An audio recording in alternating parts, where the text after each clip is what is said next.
North Korean leader Kim Jong പറഞ്ഞിട്ടുള്ള ഒരു shocking ആയിട്ടുള്ള ഒരു സ്റ്റേറ്റ്മെന്റ്.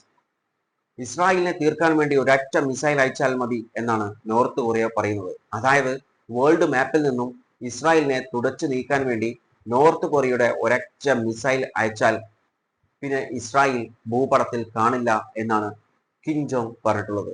അത് മാത്രമല്ല, വേറൊരു കാര്യം കിം ജോങ് പറഞ്ഞിട്ടുള്ളത് അവരുടെ മകളോട് പറഞ്ഞിട്ടുള്ള ഒരു സ്റ്റേറ്റ്മെന്റ് ആണ്. അതായത് അമേരിക്ക എന്നെ അറ്റാക്ക് ചെയ്താൽ, അതായത് നോർത്ത് കൊറിയനെ അറ്റാക്ക് ചെയ്താൽ വൈറ്റ് ഹൗസ് നാളെ മുതൽ നിന്റെ വീടാണ്, ഇറ്റ്സ് യുവർ ഹൗസ് എന്നാണ് കിം ജോങ് മകളോട് പറഞ്ഞിട്ടുള്ളത്.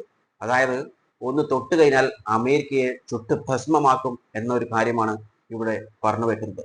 അത് മാത്രമല്ല, ഇപ്പോൾ ബുധനാഴ്ച, അതായത് ഇന്നലെ മാർച്ച് 4-ാം തീയതി കിം ജോങ് ഒരു ടെസ്റ്റ് ഫയർ ചെയ്തിട്ടുണ്ടായിരുന്നു. അതായത് സ്ട്രാറ്റജിക് ക്രൂയിസ് മിസൈലാണ് from new 500 ton naval destroyer, അതായത് C2 സർഫേസ് എന്ന ഒരു മിസൈലാണ് ലോഞ്ച് ചെയ്തിട്ടുള്ളത്. അതായത് ഇവിടെ കിം ജോങ് അവകാശപ്പെടുന്നത് ഇത് വളരെ പവർഫുൾ ആയിട്ടുള്ള ഒരു വാർഷിപ്പ് കാപ്പബിലിറ്റിയാണ് നമ്മൾ പുറത്തേക്ക് ഇപ്പോൾ കാണിച്ചുകൊണ്ടിരിക്കുന്നത് എന്നാണ് പറയുന്നത്. അതായത് കിം ജോങ് ഇവിടെ അവകാശപ്പെടുന്നത് new symbol of sea defence for his country, അവരുടെ രാജ്യത്തിന് പുതിയൊരു സിംബൽ, അതായത് സീ ഡിഫൻസിനുള്ള ഒരു പുതിയൊരു സിംബലാണ് ഈ ഒരു വാർഷിപ്പ് എന്നാണ് അദ്ദേഹം പറയുന്നത്. ഈ ഒരു വെസൽ ഒഫീഷ്യലി കമ്മീഷൻ ചെയ്തിട്ടില്ല, പക്ഷെ അതിന് മുൻപായി ഇതിന്റെ ടെസ്റ്റ് ഫയർ ആണ് ഇപ്പോൾ ലോകത്തിന് മുന്നിൽ പ്രദർശിപ്പിച്ചു കൊടുത്തിട്ടുള്ളത്. അതായത് ഇതിൽ ഇൻഡയറക്റ്റ്ലി അദ്ദേഹം പറയുന്ന ഒരു കാര്യം എന്ന് പറയുന്നത് വി ആർ റെഡി, നമ്മൾ റെഡിയാണ്. അതായത് പുതിയ എക്യുപ്മെന്റ്സും കാര്യങ്ങളൊക്കെ നമ്മൾക്കുണ്ട്, വെൽ അപ്ഡേറ്റ് ആയിട്ടുള്ള സാധനങ്ങളുണ്ട്. ആരെങ്കിലും അടിക്കാൻ വരുന്നുണ്ടെങ്കിൽ അടിച്ചോ, ഒരു പ്രശ്നവുമില്ല, നമ്മൾ വെൽ പ്രിപ്പയർഡ് ആണെന്ന് ലോകത്തിന് മുന്നിൽ കിം ജോങ് ഇവിടെ കാണിച്ചു കൊടുക്കുകയാണ്. അതുപോലെ കുറെ ന്യൂസസ്, അതായത് സോഷ്യൽ മീഡിയയിലും മറ്റു ചില ന്യൂസസിലൊക്കെ വരുന്ന ഒരു റിപ്പോർട്ട് എന്ന് പറയുന്നത് Kim Jong join the Iran വാറിൽ കിം ജോങ് ജോയിൻ ചെയ്തിട്ടുണ്ട് എന്നുള്ളൊരു സ്റ്റേറ്റ്മെന്റ്സ് പറഞ്ഞിട്ടുണ്ട്.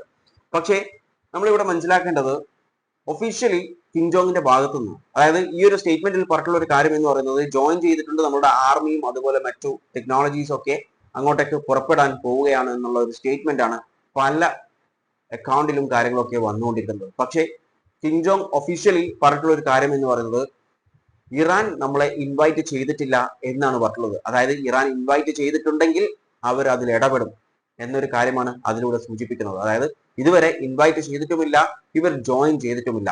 അതായത് നോർത്ത് കൊറിയ ജോയിൻ ചെയ്യണമെന്നുണ്ടെങ്കിൽ ഇറാൻ ഇൻവൈറ്റ് ചെയ്യണം, എന്നാലേ ഇവർ ജോയിൻ ചെയ്യും. ഇല്ലെങ്കിൽ ഡയറക്റ്റ് ഒരു ഹിറ്റ് നോർത്ത് കൊറിയനെ അടിക്കണം. പക്ഷെ അത് അടിക്കാനുള്ള നട്ടല് അമേരിക്കക്കോ ഇസ്രായേലിനോ ഇല്ല. കാരണം നോർത്ത് കൊറിയയിൽ എന്താണ് സംഭവിക്കുന്നത്, അവിടെ എന്തൊക്കെ ടെക്നോളജീസ് ഉണ്ട്. അതായത് താടിയുള്ള അപ്പനെ പേടിയുണ്ട് എന്ന് പറയുന്നത്. ഇപ്പോൾ ഇറാന്റെ കാര്യം തന്നെ നോക്കിക്കഴിഞ്ഞാൽ അവർക്ക് ഇത്രപാട് താടിയുണ്ട് എന്ന് ഇസ്രായേലും US വിചാരിച്ചിട്ടുണ്ടാവില്ല. കാരണം അങ്ങനെയുള്ള തിരിച്ചടി അവർക്ക് കിട്ടുന്നുണ്ട്. ഇറാനും നല്ല അടി കിട്ടുന്നുണ്ട്, ഇല്ല എന്നല്ല, ഇറാന് കിട്ടുന്നുണ്ട്, അതേപോലെ തന്നെ ഇസ്രായേലിന് കിട്ടുന്നുണ്ട്, നല്ല തിരിച്ചടി കിട്ടുന്നുണ്ട്. അപ്പോൾ നോർത്ത് കൊറിയന്റെ കാര്യം നമ്മൾ ആലോചിക്കണം. എന്ത് ധൈര്യത്തിലാണ് US നോർത്ത് കൊറിയനെ വെല്ലുവിളിക്കുക, അല്ലെങ്കിൽ അടിക്കുക, ഹിറ്റ് ചെയ്യില്ല. കാരണം താടിയുള്ള അപ്പനെ പേടിയുണ്ട്. നോർത്ത് കൊറിയന്റെ കയ്യിൽ എന്തൊക്കെ വെപ്പൺസ് ഉണ്ട് എന്ന് ആർക്കും അറിയില്ല. ആൾക്കാർക്ക് ആകെ അറിയുന്ന ഒരു കാര്യം, അതായത് വേൾഡിനെ അറിയുന്ന ഒരു കാര്യം എന്ന് പറയുന്നത് ഇടയ്ക്കിടക്ക് കിം ജോങ് ഓരോ വെപ്പൺസിന്റെ മിസൈൽസിന്റെ ഒക്കെ മുന്നിൽ നിന്ന് ഓരോ ഫോട്ടോ എടുത്തിട്ട് പോസ്റ്റ് ചെയ്യുന്ന ഒരു കാര്യം മാത്രമാണ്. അപ്പോൾ വേറെ എന്തൊക്കെ ഇവർ അണ്ടർഗ്രൗണ്ടിൽ എന്തൊക്കെ സാധനങ്ങൾ അവിടെ പ്രൊഡക്ഷൻ നടത്തിയിട്ടുണ്ട്. ഇതന്നെ ഇപ്പോൾ പറഞ്ഞിട്ടുള്ള ഈ നേവൽ വാർഷിപ്പ്, ഈ വാർഷിപ്പിന്റെ തന്നെ പ്രൊഡക്ഷൻസ് അധികരിപ്പിക്കണമെന്നാണ് പറഞ്ഞിട്ടുള്ളത്. അതായത് ഇത് കമ്മീഷൻ ചെയ്യാത്ത ഒരു ഒഫീഷ്യലി കമ്മീഷൻ ചെയ്യാത്ത ഒരു വെസലാണ്. പക്ഷെ ഇതിന്റെ പ്രൊഡക്ഷൻ ഇനി 3 ഇരട്ടിയിലേക്ക് ആക്കണമെന്നാണ് കിം ജോങ് പറഞ്ഞിട്ടുള്ളത്. അതായത് Kim Jong already well prepared ആണ് എല്ലാത്തിനും. ഒരടി കിട്ടിയാൽ ഏതടിച്ച രാജ്യം ഏതാണോ അതിനെ മുച്ചോട് മുടിപ്പിക്കും. അത്രയും വെപ്പൺസും കാര്യങ്ങളൊക്കെ ഇവരെ കയ്യിലുണ്ട്.